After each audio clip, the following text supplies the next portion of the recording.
नमस्कार दोस्तों, आप देख रहे हैं पोल टाक। मेरा नाम संतोष पांडे है। वक्फ बिल आ चुका है, राज्यसभा लोकसभा ने पास कर दिया है, अब ये कानून बनेगा। लेकिन बात हो रही है कि बिहार विधानसभा चुनाव इसी साल होना है नवंबर में।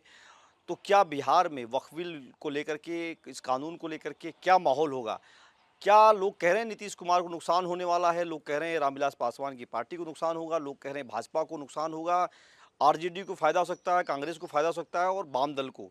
लेकिन रोचक बात यह है कि जिस तरीके से वक्फ बिल को लेकर के ओवैसी और आरजेडी और कांग्रेस ने विरोध का अपना रास्ता अख्तियार किया है, इसके पीछे एक बड़ी कहानी है। क्योंकि बिहार में जो मुस्लिम वोटर्स हैं, जो 16% मतदाता हैं, उन पर इन तीनों दलों की नज़र है।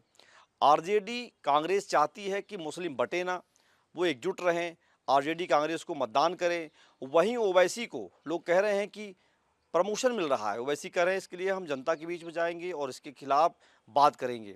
तो क्या ओवैसी मतदाताओं को अपनी तरफ ले जा पाएंगे या कांग्रेस आरजेडी मिलकर के सारे मतदाताओं का मत अपने पास ले लेंगे, या आरजेडी के साथ साथ जदयू को नुकसान हो सकता है, लोजपा को नुकसान हो सकता है और वहाँ पर जो तमाम पार्टियाँ, छोटी छोटी पार्टियाँ हैं, हम इस तरह से निषाद पार्टी, जो पार्टियाँ हैं वो सब क्या कर पाएंगी। बीजेपी ने हिंदुत्व को जिस तरीके से प्रमोट किया इस पूरे बिल में कि ये मुसलमानों के, गरीबों के लिए अच्छा बिल है, उन मुसलमानों को नुकसान पहुँचाएगा जो इसका खरीद फरोख्त कर रहे हैं, जो इसका नुकसान पहुँचा रहे हैं। तो बीजेपी कहीं न कहीं मुसलमानों में भी सेंध लगाना चाहती है। इसलिए जो वहाँ पर सरकार चला रहे जो मुख्यमंत्री हैं नीतीश कुमार, वो भी चाहते हैं कि बीजेपी के साथ जाएं और कम से कम हिंदुत्व पोलराइजेशन हो, तो उसमें बीजेपी के साथ साथ जदयू को भी फायदा हो। तो इसको जानने से पहले मैं आपको एक रिपोर्ट दिखाऊंगा जिसमें डेटा वाइज समझिए कि कैसे बिहार में मुस्लिम मतदाता किसके साथ जा रहे हैं, कितना मतदान कर रहे हैं और कौन वहाँ पर मुस्लिम मतदाताओं का सारा वोट पा रहा है। आइए देखिए ये खास रिपोर्ट। बिहार में दो दल बहुत प्रमुख हैं, जदयू और राजद। जदयू और राजद की लड़ाई लगातार होती रही है, लेकिन ये समय समय पर कई बार साथ गए, कई बार बाहर रहे। अब फिलहाल दोनों अलग अलग चुनाव लड़ रहे हैं। लोजपा ने अकेले चुनाव लड़ा, लोजपा रामविलास पासवान की, और राजद कांग्रेस वामदल ने मिलकर के चुनाव लड़ा। उस दौरान जिस तरीके से मुस्लिम मतदाताओं की बात करें तो देखा जाए तो मुस्लिम मतदाता 16% हैं वहाँ पर। ऐसे में जो जो रुझान रहे, जो रिजल्ट आए, उसकी बात हम करेंगे।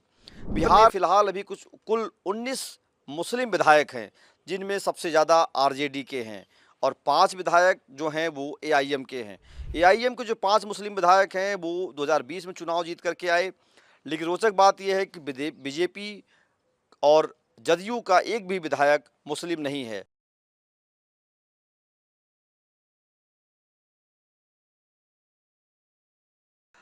जदयू के मुस्लिम प्रत्याशियों को वहाँ के मतदाताओं ने नकार दिया और जदयू को ये समझ में आने लगी बात कि अब जो है मुस्लिम मतदाताओं के दम पर जदयू विधानसभा में विधायकों को नहीं पहुँचा सकती।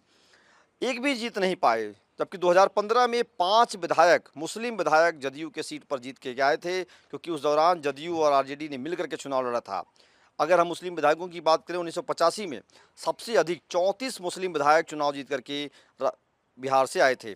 उस दौरान ये कहा जा रहा था कि मुस्लिम विधायकों की संख्या बढ़ती जा रही है, लेकिन फिलहाल अब जिस तरीके से वहाँ पर मतदाता हैं, वैसे में मुस्लिम विधायकों की संख्या घटती जा रही है।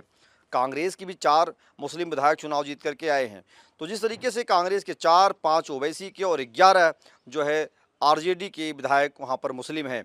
ऐसे में माना जा रहा है कि आरजेडी कांग्रेस मिलकर के वहाँ पर मुस्लिम विधायकों को जिताना चाहती है, अपने मतदाताओं को रोकना चाहती है और इसके लिए इनके तमाम नेता अलग अलग तरीके से उतरे हुए हैं।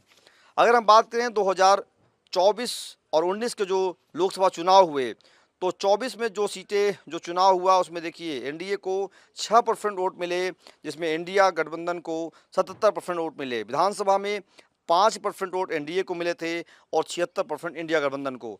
तो वैसे हम देखा जाए तो मुस्लिम मतदाताओं का पूरा वोट कांग्रेस, वामदल और राजद के आसपास ही रहा। भाजपा और जदयू के पास नहीं गया, इसलिए भाजपा जदयू ने अपना अलग राह अपना लिया है। बिहार में 243 विधानसभा सीटें हैं, जिसमें से 47 सीटें ऐसी हैं जो पूर्ण रूप से मुस्लिम बाहुल्य हैं। इसमें से 11 सीटें ऐसी हैं जहां 40% मतदाता मुस्लिम हैं। वो ये तय करते हैं कि यहाँ से विधायक कौन बनेगा और कौन विधायक नहीं बन पाएगा। खास करके सीमांचल का इलाका जो है, वहाँ पर जिस तरह से एआईएम ने 5 विधानसभा सीटों पर जीत दर्ज की थी, उसी बात से कहा जाने लगा था कि अब वहां पर मुस्लिम कार्ड चलेगा। सीवान का इलाका हो या सीमांचल का इलाका हो, वहां पर मुस्लिम मतदाताओं की बड़ी संख्या है। ऐसे में जिस तरीके से कल जिस तरह से वक्फ बिल पास किया गया, जदयू ने समर्थन किया है भाजपा का, लोजपा ने समर्थन किया है, विधिवत इन्होंने व्हिप जारी किया है। इससे ये बात साफ हो रही है कि जदयू भी इस बार बीजेपी के साथ ही हिंदुत्व की पॉलिटिक्स वहां पर करना चाहती है। उसके पीछे बड़ी वजह समझिए, 2024 में 24 सीटों पर भाजपा और जदयू जो चुनाव जीत करके आते हैं, दोनों का जो परसेंटेज है वोट का बराबर है, सीटें भी बराबर हैं, 12 सीटें जदयू की तो 12 भाजपा की। ये बात साफ हो रहा है कि हिंदुत्व का जो वोट है वो पूरी तरह से जदयू और भाजपा को जा रहा है। रामविलास पासवान की पार्टी भी इसीलिए बीजेपी का समर्थन कर रही है, क्योंकि उसके पास भी कोई मुस्लिम विधायक नहीं है, मुस्लिम सांसद नहीं है और मुस्लिम बड़ा चेहरा नहीं है। कांग्रेस को डर है कहीं एआईएम नुकसान न पहुंचा दे, इसलिए कांग्रेस ने कन्हैया कुमार को वहां पर आगे कर दिया है। कन्हैया कुमार कांग्रेस के लिए भी काम कर रहे हैं, वाम दलों के लिए भी काम कर रहे हैं, वाम दलों का भी मतदान उधर करवाने की कोशिश कर रहे हैं। तो कन्हैया कुमार के चेहरे पर जिस तरीके से कांग्रेस ने दांव लगाया है, क्या वो पास होंगे, फेल होंगे, यह कह पाना मुश्किल है। लोजपा की तरफ से रामविलास पासवान के बेटे सांसद केंद्रीय मंत्री वहां पर चिराग पासवान भी पूरी मेहनत के साथ डटे हैं, क्या वो फेल होंगे या पास होंगे। भाजपा की तरफ से कोई चेहरा नहीं है, प्रधानमंत्री नरेंद्र मोदी का चेहरा है, जदयू की तरफ से नीतीश कुमार का चेहरा है और राजद की तरफ से तेजस्वी यादव का चेहरा है। तो क्या ये सारे पास होंगे, फेल होंगे, ये कह पाना मुश्किल है। लेकिन बिहार में फिलहाल जदयू, भाजपा, लोजपा को मुस्लिमों का वोट नहीं मिल पा रहा है, उसमें सेंध लगाने की कोशिश की जा रही है। हालांकि लोग कह रहे हैं कि अगर मुस्लिमों का सारा वोट जदयू को नहीं मिलता है, राजद और कांग्रेस को ही मिलता है, तब भी राजद के लिए मुश्किल ये हो जाएगा कि वहाँ पर जिस तरीके से दूसरी वोटर्स हैं, जो अपर कास्ट के वोटर हैं, क्षत्रिय वोटर जो राजद के साथ जा रहे थे, वो वापस हो जाएंगे। राणासांगा वाला विवाद वहाँ भी चल रहा है, वहाँ माहौल है, इसलिए बीजेपी इस पर पूरा नज़र बनाई हुई है, कहीं चूक ना हो जाए। वहीं कांग्रेस ने दलित को बना करके वहाँ प्रदेश अध्यक्ष भेजा है, उसे लगता है कि फ़ायदा हो जाए। वहीं भूमिहार भी नाराज़ हैं, तो तमाम सारी चीज़ें हैं। क्या वक्फ बिल जिस तरीके से पास हुआ है वो बिहार में भाजपा को फ़ायदा दे पाएगा, तो समय बताएगा। लेकिन फ़िलहाल पोलराइजेशन की पूरी तैयारी कर दी गई है।